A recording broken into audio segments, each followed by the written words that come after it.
So you know that scene in the movies when a couple is upstairs in the bedroom getting spicy and all of a sudden they're interrupted? Who's interrupted them? A husband, a wife, parents, who knows?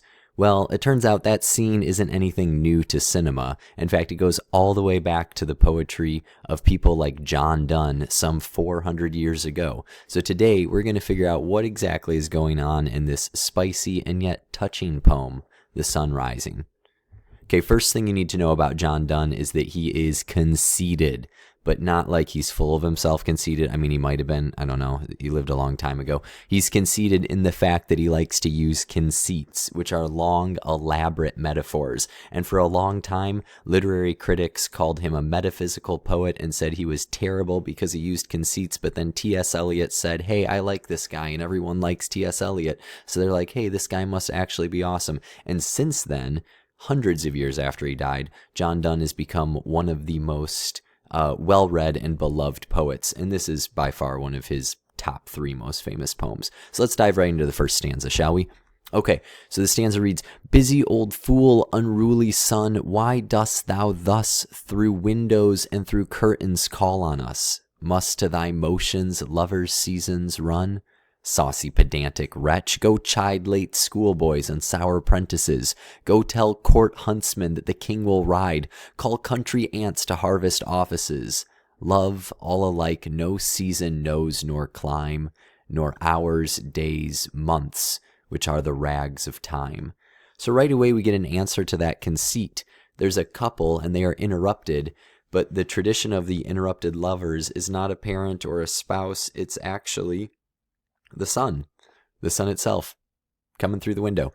And this launches a metaphor, or a poem-length metaphor, that John Donne's using between the sun and the interrupter.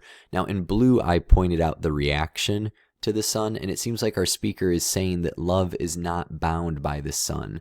He says that love is above the rags of time. And he kind of tells the sun where to go shine. He says, go bother schoolboys who are late, or sour apprentices, which would be like teenagers who don't want to get out of bed.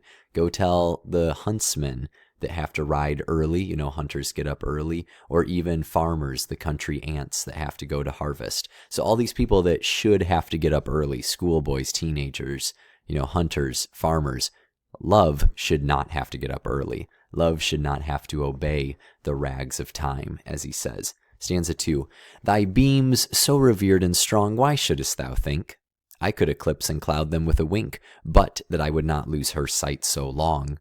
If her eyes have not blinded thine, look, and tomorrow late tell me whether both the Indias of spice and mine be where thou leftest them, or lie here with me.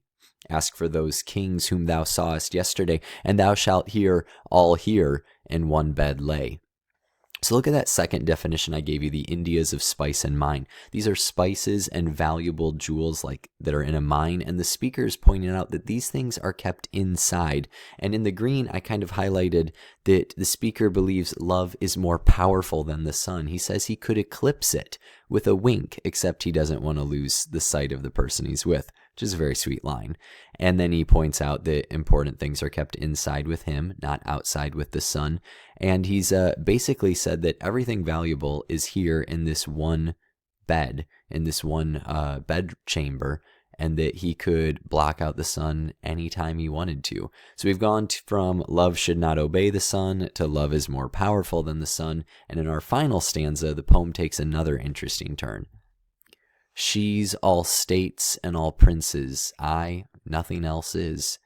Princes do but play us, compared to this, all honors mimic, all wealth alchemy. Thou sun art half as happy as we, in that the world's contracted thus. Thine age asks ease, and since thy duties be to warm the world, that's done in warming us.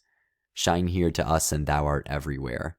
This bed thy center is, these walls thy sphere.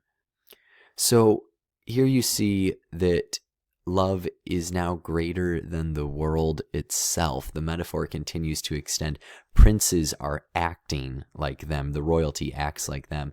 And honor is being mimicked. And wealth is faked, alchemy.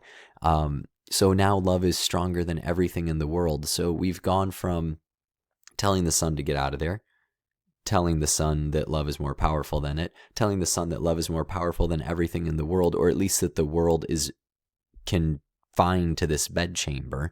And now in our final lines, we get this really cool twist where the sun is actually invited to warm the world.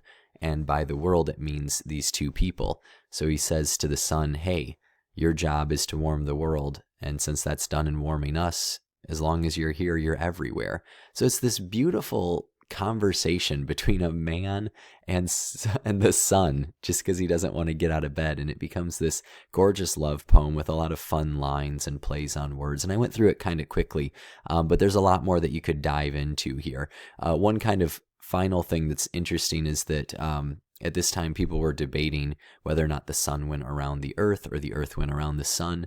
And Donne seems to be saying, hey, that doesn't matter. As long as the sun is here with the person I love, it's everywhere, because this person is everything to me. There you go, Donne. Quite a nice poem.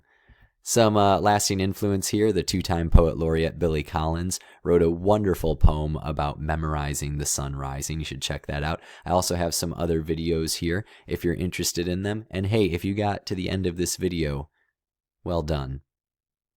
Job well done. You done good. All right, that's enough puns. Have a great day.